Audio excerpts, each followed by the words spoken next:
ओम नमः शिवाय। शिव जी सदा सहाय। ओम नमः शिवाय। गुरु जी सदा सहाय। ओम नमः शिवाय। शिव जी सदा सहाय। ओम नमः शिवाय। गुरु जी सदा सहाय। ओम नमः शिवाय। शिव जी सदा सहाय। ओम नमः शिवाय। गुरु जी सदा सहाय। ओम नमः शिवाय। शिव जी सदा सहाय। ओम नमः शिवाय। गुरु जी सदा सहाय। ओम नमः शिवाय। शिव जी सदा सहाय। ओम नमः शिवाय। गुरु जी सदा सहाय। ओम नमः शिवाय। शिव जी सदा सहाय। ओम नमः शिवाय। गुरु जी सदा सहाय। ओम नमः शिवाय। शिव जी सदा सहाय। ओम नमः शिवाय। गुरु जी सदा सहाय। जय गुरु जी। शुक्राना गुरु जी। अनंतम अनंतम शुक्राना गुरु जी। जी शुक्राना गुरु जी। अनंतम अनंतम शुक्राना गुरु जी महाराज। गुरु जी आज्ञा दें। शिव पुराण का अध्याय शुरू करते हैं। सती का योग अग्नि से अपने शरीर को भस्म कर देना, दर्शकों का हाहाकार, शिव पार्षदों का प्राण त्याग तथा दक्ष पर आक्रमण, ऋभुओं द्वारा उनका भागाया जाना तथा देवताओं की चिंता। मंत्र जाप करते हैं। ओम नमः शिवाय। शिवजी सदा सहाय। ओम नमः शिवाय। गुरुजी सदा सहाय। ओम नमः शिवाय। शिवजी सदा सहाय। ओम नमः शिवाय। गुरुजी सदा सहाय।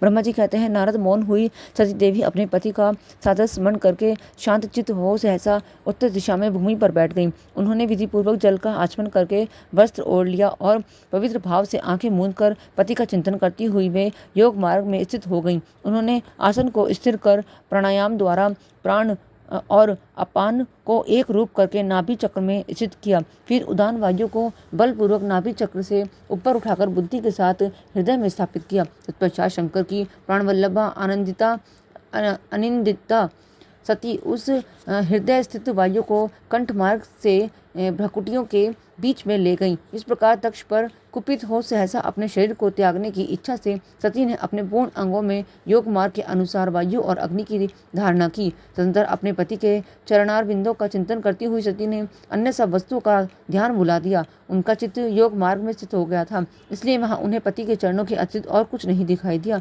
मुनिश्रेष्ठ सती का निष्पाप शरीर तत्काल गिरा और उनकी इच्छा के अनुसार योग अग्नि से जलकर उसी क्षण भस्म हो गया। उस समय वहां आए हुए देवता आदि ने सब यह घटना देखी। तब वे बड़े जोर से हाहाकार करने लगे। उनका वह महान, अद्भुत, विचित्र एवं भयंकर हाहाकार आकाश में और पृथ्वी तल पर सब और फैल गया। लोग कह रहे थे, हाय महान देवता भगवान शंकर की परम प्रेयसी सती देवी ने किस दुष्ट के दुर्व्यवहार से कुपित हो अपने प्राण त्याग दिए। ओहो ब्रह्मा जी के पुत्र, इस दक्ष की बड़ी भारी दुष्टता तो देखो। सारा चराचर जगत जिसकी संतान है उसी की पुत्री मनस्विनी सती देवी, जो सदा ही मान पाने के योग्य थी, उसके द्वारा ऐसी निरादरत हुई कि प्राणों से ही हाथ धो बैठी।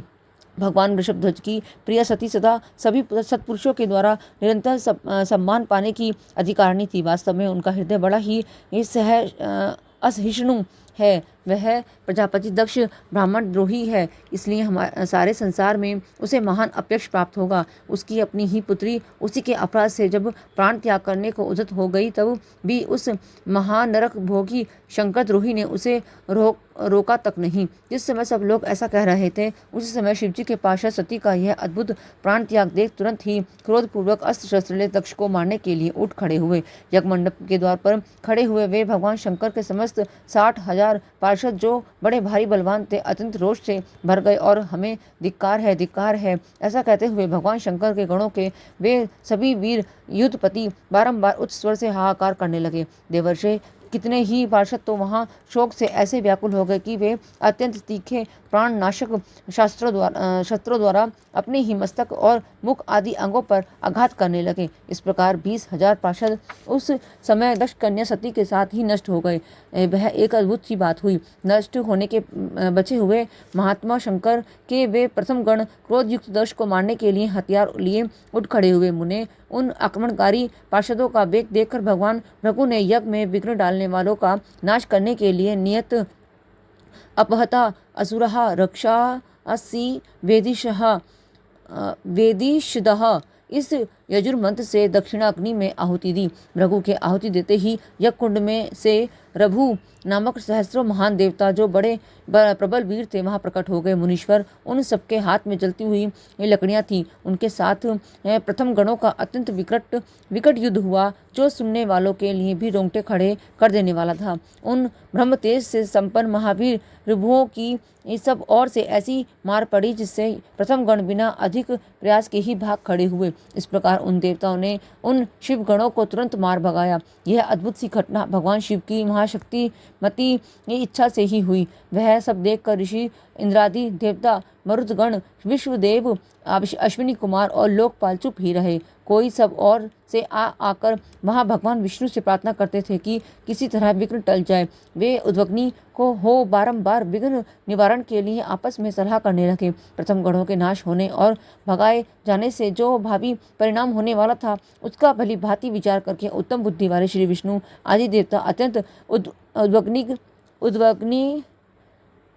उद्विग्न हो उठे थे। मुने इस प्रकार दुरात्मा शंकर द्रोही ब्रह्मबंधु दक्ष के यज्ञ में उस समय बड़ा भारी विघ्न उपस्थित हो गया। अध्याय 30 विराम। अब अध्याय आकाशवाणी द्वारा दक्ष की भत्सना, उनके विनाश की सूचना तथा समस्त देवताओं को यज्ञ मंडप से निकल जाने की प्रेरणा। ब्रह्मा जी कहते हैं, मुनीश्वर इसी बीच में वहां दक्ष तथा देवता आदि के सुनते हुए आकाशवाणी ने यह यथार्थ बात कही। रे दुराचारी दक्ष, ओ दंभाचार परायण महामूढ़, यह तूने कैसा अनर्थकारी कर्म कर डाला। ओ मूर्ख, शिव भक्त राज दधीची के कथन को तूने भी प्रमाणिक नहीं माना। जो तेरे लिए सब प्रकार से आनंददायक और मंगलकारी था, वे ब्राह्मण देवता तुझे तुझसे शाप देकर तेरी यज्ञशाला से निकल गए, तो भी तुझ मूढ़ ने अपने मन में कुछ भी नहीं समझा। उसके बाद तेरे घर में मंगलमयी सती देवी सतह पधारी, जो तेरे अपनी ही पुत्री थी, किंतु तूने उनका भी परम आदर नहीं किया। ऐसा क्यों हुआ? ज्ञान दुर्लभ दक्ष, तूने सती और महादेव जी की पूजा नहीं की। यह क्या किया? मैं ब्रह्मा जी का बेटा हूँ, ऐसा समझकर तू व्यर्थ ही घमंड में भरा रहता है और इसलिए तुझ पर मोह छा गया है। वे सती देवी ही सत्पुरुषों की आराध्य है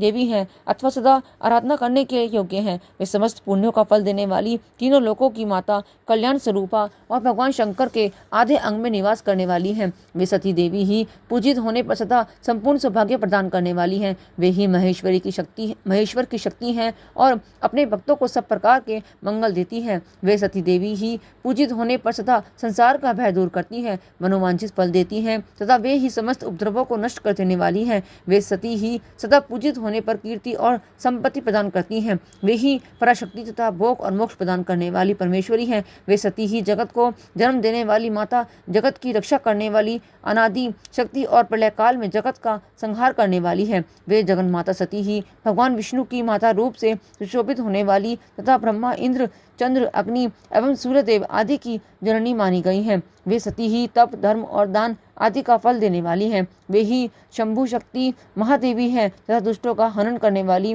परात्पर शक्ति है।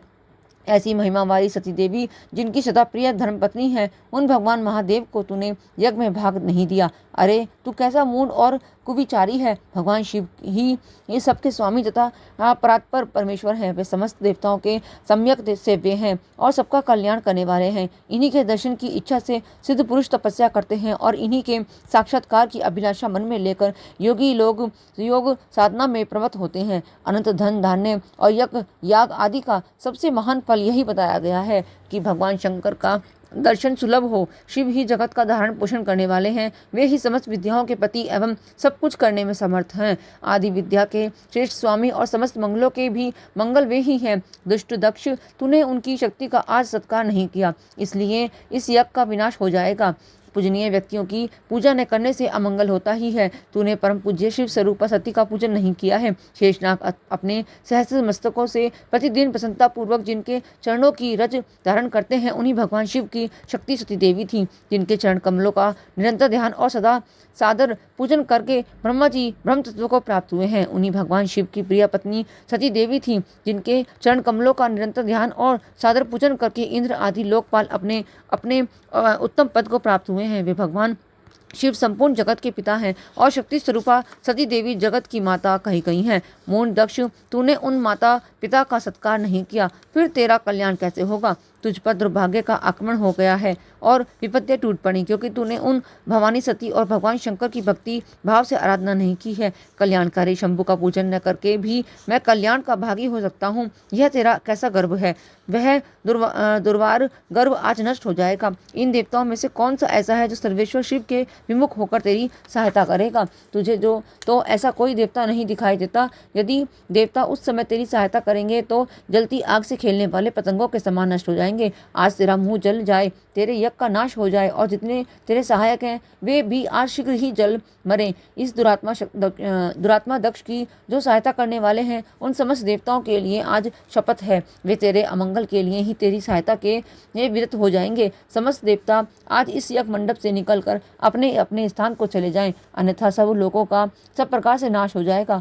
अन्य सब मुनि और नाग आदि भी इस यज्ञ से निकल जाएं, अन्यथा आज सब लोगों का सर्वथा नाश हो जाएगा। श्री हरे और विधाता है, आप लोग भी इस यज्ञ मंडप से शीघ्र निकल जाइए। ब्रह्मा जी कहते हैं, नारद, संपूर्ण यज्ञशाला में बैठे हुए लोगों से ऐसा कहकर सबका कल्याण करने वाली वह आकाशवाणी मौन हो गई। अध्याय 31 विराम।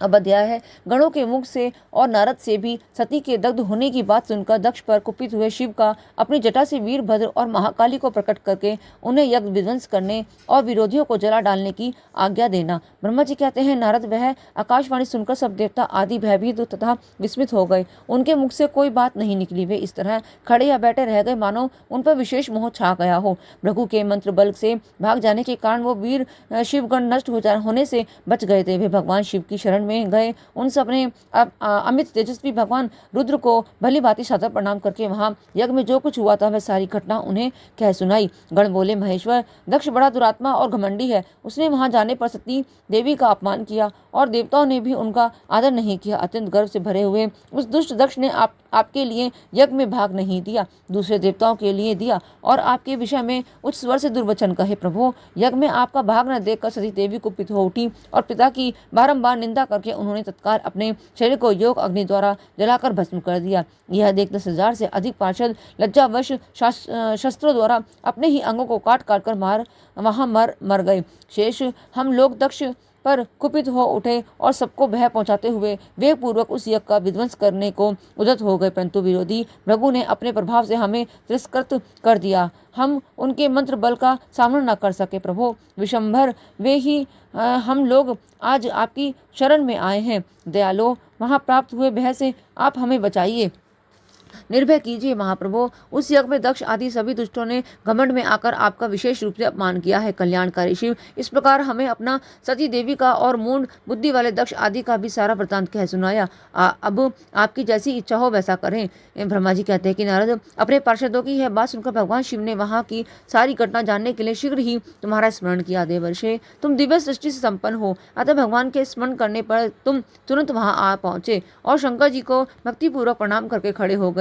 स्वामी, शिव ने तुम्हारी प्रशंसा करके तुमसे दक्ष यज्ञ में गई हुई सती का समाचार तथा दूसरी घटनाओं को पूछा। तात शंभु के पूछने पर शिव में मन लगाए रखने वाले तुमने शीघ्र ही वह सारा वृतांत कह सुनाया जो दक्ष यज्ञ में घटित हुआ था। मुने, तुम्हारे मुख से निकली हुई बात सुनकर उस समय महान रौद्र पराक्रम से संपन्न सर्वेश्वर रुद्र ने तुरंत ही बड़ा भारी क्रोध प्रकट किया। लोक संहारकारी रुद्र ने अपने सिर से एक जटा उखाड़ी और उसे रोषपूर्वक उस पर्वत के ऊपर दे मारा। मुने, भगवान शंकर के पटकने से उस जटा के 2 टुकड़े हो गए और महाप्रलय के समान भयंकर शब्द प्रकट हुआ। देवर्षि, उस जटा के पूर्व भाग से महाभयंकर महाबली वीरभद्र प्रकट हुए, जो समस्त शिवगणों के अगुआ हैं। वे भूमंडल को सब ओर से व्याप्त करके उसमें भी 10 अंगुल अधिक होकर खड़े हुए। वे देखने में प्रलय अग्नि के समान जान पड़ते थे। उनका शरीर बहुत ऊंचा था। वे 1000 भुजाओं से युक्त थे। उन सर्वसमर्थ महारुद्र के क्रोध पूर्वक प्रकट हुए निश्वास से 100 प्रकार के ज्वर और 13 प्रकार के सनिपात रोग पैदा हो गए। तात उस जटा के दूसरे भाग से महाकाली उत्पन्न हुई, जो बड़ी भयंकर दिखाई देती थी। वे करोड़ों भूतों से घिरी हुई थी, जो ज्वर पैदा हुए। वे सब के सब शरीरधारी, क्रूर और समस्त लोगों के लिए भयंकर थे। वे अपने तेज से प्रज्वलित हो सब और दाह उत्पन्न करते हुए से प्रतीत होते थे। वीरभद्र बातचीत करने में बड़े कुशल थे। उन्होंने दोनों हाथ जोड़कर परमेश्वर शिव को प्रणाम करके कहा। वीरभद्र बोले, महारुद्र, सोम, सूर्य और अग्नि को 3 नेत्रों के रूप में धारण करने वाले प्रभु, शीघ्र आज्ञा दीजिए। मुझे इस समय कौन सा कार्य करना होगा? ईशान, क्या मुझे आधे ही क्षण में सारे समुद्र को सुखा देना है, या इतने ही समय में संपूर्ण पर्वतों को पीस डालना है? हर, मैं एक ही क्षण में ब्रह्मांड को भस्म कर डालूं, या समस्त देवताओं और मुनीश्वरों को जलाकर राख कर दूं? शंकर, ईशान, क्या मैं समस्त लोगों को उलट पलट दूं, या संपूर्ण प्राणियों का अविनाश कर डालूं? महेश्वर, आपकी कृपा से कहीं कोई भी ऐसा कार्य नहीं है जिसे मैं न कर सकूं। पराक्रम के द्वारा मेरी समानता करने वाला वीर न पहले कभी हुआ है और न आगे होगा। शंकर, आप किसी तिनके को भेज दें तो वह भी बिना किसी यत्न के क्षण भर में बड़े से बड़ा कार्य सिद्ध कर सकता है, इसमें संशय नहीं है। शंभो, यद्यपि आपकी लीला मात्र से सारा कार्य सिद्ध हो जाता है, तथापि जो मुझे भेजा जा रहा है यह मुझ पर आपका अनुग्रह ही है। शंभो, मुझ में भी जो ऐसी शक्ति है वह आपकी कृपा से ही प्राप्त हुई है। शंकर, आपकी कृपा के बिना किसी में भी कोई शक्ति नहीं हो सकती। वास्तव में आपकी आज्ञा के बिना कोई तिनके आदि को भी हिलाने में समर्थ नहीं है, यह निसंदेह कहा जा सकता है। महादेव, मैं आपके चरणों में बारंबार प्रणाम करता हूँ। हर, आप अपने अभिष्ट कार्य की सिद्धि के लिए आज मुझे शीघ्र भेजिए। शंभो, मेरे दाहिने अंग बारंबार फड़क रहे हैं, इससे सूचित होता है कि मेरी विजय अवश्य होगी, अतः प्रभु मुझे भेजिए। शंकर, आज मुझे कोई अभूतपूर्व एवं विशेष हर्ष तथा उत्साह का अनुभव हो रहा है और मेरा चित्त आपके चरण कमलों में लगा हुआ है, अतः पग पग पर मेरे लिए शुभ परिणाम का विस्तार होगा। शंभो, आप शुभ के आधार हैं, जिसकी आप में सुदृढ़ भक्ति है उसी को सदा विजय प्राप्त होती है और उसी का दिनों दिन शुभ होता है। ब्रह्मा जी कहते हैं कि नारद, उसकी है बात सुनकर सर्वमंगला के पति भगवान शिव बहुत संतुष्ट हुए और वीरभद्र तुम्हारी जय हो ऐसा आशीर्वाद देकर वे फिर बोले। महेश्वर ने कहा, मेरे पार्षदों में श्रेष्ठ वीरभद्र ब्रह्मा जी का पुत्र दक्ष बड़ा दुष्ट है, उस मूर्ख को बड़ा घमंड हो गया है, अतः इन दिनों वह विशेष रूप से मेरा विरोध करने लगा है। दक्ष इस समय एक यज्ञ करने के लिए उद्यत है, तुम याग परिवार सहित उस यज्ञ को भस्म करके फिर शीघ्र मेरे स्थान पर लौट आओ। यदि देवता, गंधर्व, यक्ष अथवा अन्य कोई तुम्हारा सामना करने के लिए उद्यत हो तो उन्हें भी आज ही शीघ्र और सहसा भस्म कर डालना। दधीचि की ये दिलाई हुई मेरी शपथ का उल्लंघन करके जो देवता आदि वहां ठहरे हुए हैं उन्हें तुम निश्चय ही प्रयत्नपूर्वक जलाकर भस्म कर देना। जो मेरी शपथ का उल्लंघन करके गर्वयुक्त हो वहां ठहरे हुए हैं वे सब के सब मेरे द्रोही हैं, अतः उन्हें अग्निमयी माया से जला डालो। दक्ष की यज्ञशाला में जो अपनी पत्नियों और सारभूत उपकरणों के साथ बैठे हैं उन सबको जलाकर भस्म कर देने के पश्चात फिर शीघ्र लौट आना। तुम्हारे वहां जाने पर विश्वदेव आदि देवगण भी यदि सामने आ तुम्हारी सादर स्तुति करें तो भी तुम उन्हें शीघ्र आग की ज्वाला में जलाकर ही छोड़ना। वीर महादक्ष आदि सब लोगों को पत्नी और बंधु बांधवों सहित जलाकर कलशों में रखे हुए जल को लीलापूर्वक पी जाना। ब्रह्मा जी कहते हैं, नारद, जो वैदिक मर्यादा के पालक, काल के भी शत्रु तथा सबके ईश्वर हैं, वे भगवान रुद्र रोष से लाल आंखें किए महावीर वीरभद्र से ऐसा कहकर चुप हो गए। अध्याय 32 विराम। जय गुरु जी। आगे अध्याय है प्रथम गणों सहित वीरभद्र और महाकाली का दक्ष यज्ञ विध्वंस के लिए प्रस्थान। दक्ष तथा देवता को अपशकुन एवं उत्पात सूचक लक्षणों का दर्शन एवं भय होना। ब्रह्मा जी कहते हैं, नारद, महेश्वर के इस वचन को आदरपूर्वक सुनकर वीरभद्र बहुत संतुष्ट हुए। उन्होंने महेश्वर को प्रणाम किया। तत्पश्चात उन देवाधिदेव शूल की उत्प्रयुक्त आज्ञा को शिरोधार्य करके वीरभद्र वहां से शीघ्र ही दक्ष के यज्ञ मंडप की ओर चले। भगवान शिव ने केवल शोभा के लिए उनके साथ करोड़ों महावीर गणों को भेज दिया जो प्रलय अग्नि के समान तेजस्वी थे। वे कौतूहलकारी प्रबल और प्रथम गण वीर भद्र के आगे और पीछे भी चल रहे थे। काल के भी काल भगवान रुद्र के वीरभद्र सहित जो लाखों पार्षद गण थे उन सबका स्वरूप रुद्र के ही समान था। उन गणों के साथ महात्मा वीरभद्र भगवान शिव के समान ही वेशभूषा धारण किए रथ पर बैठकर यात्रा कर रहे थे। उनके एक सहस्त्र भुजाएं थी, शरीर में नागराज लिपटे हुए थे। वीरभद्र बड़े प्रबल और भयंकर दिखाई देते थे। उनका रथ बहुत ही विशाल था, उनमें 10,000 सिंह जोते जाते थे जो प्रयत्नपूर्वक उन रथ को खींचते थे। उसी प्रकार बहुत से प्रबल सिंह, शार्दुल, मकर, मत्स्य और सहस्त्रों हाथी उन रथ के पार्श्वभाग की रक्षा करते थे। काली, कात्यायनी, ईशानी, चामुंडा, मुंड मर्दिनी, भद्रकाली, भद्रा, त्वरिता तथा वैष्णवी इन नव दुर्गाओं के साथ तथा समस्त भूतगणों के साथ महाकाली दक्ष का विनाश करने के लिए चली। डाकनी, शाकनी, भूत, प्रमथ, गुहक, कुष्मांड, परपट परपट चटक, ब्रह्म राक्षस, भैरव तथा क्षेत्रपाल आदि ये सभी वीर भगवान शिव की आज्ञा का पालन एवं दक्ष के यज्ञ का विनाश करने के लिए तुरंत चल दिए। इनके सिवा 64 गणों के साथ योनियों का मंडल भी सहसा कुपित हो दक्ष यज्ञ का विनाश करने के लिए वहां से प्रस्थित हुआ। इस प्रकार कोटि कोटि गण एवं विभिन्न प्रकार के गणाधीश वीरभद्र के साथ चले। उस समय भैरियों की गंभीर ध्वनि होने लगी, नाना प्रकार के शब्द करने वाले शंख बज उठे, भिन्न भिन्न प्रकार की सींगें बजने लगी। महामुने सेना सहित वीरभद्र की यात्रा के समय वहां बहुत से सुखद शकुन होने लगे। इस प्रकार जब प्रथम गणों सहित वीरभद्र ने प्रस्थान किया, तब उधर दक्ष तथा देवताओं को बहुत से अशुभ लक्षण दिखाई देने लगे। देवर्षि यज्ञ विध्वंस की सूचना देने वाले त्रिविध उत्पात प्रकट होने लगे। दक्ष की बाईं आंख, बाईं भुजा और बाईं जांघ फड़कने लगी। तात वाम अंगों का वह फड़कना सर्वथा अशुभ सूचक था और नाना प्रकार के कष्ट मिलने की सूचना दे रहा था। उस समय दक्ष की यज्ञशाला में धरती डोलने लगी। दक्ष को दोपहर के समय दिन में भी अद्भुत तारे दिखने लगे। दिशाएं मलिन हो गईं, सूर्यमंडल चितकबरा दिखने लगा, उस पर हजारों घेरे पड़ गए, जिससे वह भयंकर जान पड़ता था। बिजली और अग्नि के समान दीप्तिमान तारे टूट टूट कर गिरने लगे तथा और भी बहुत से भयानक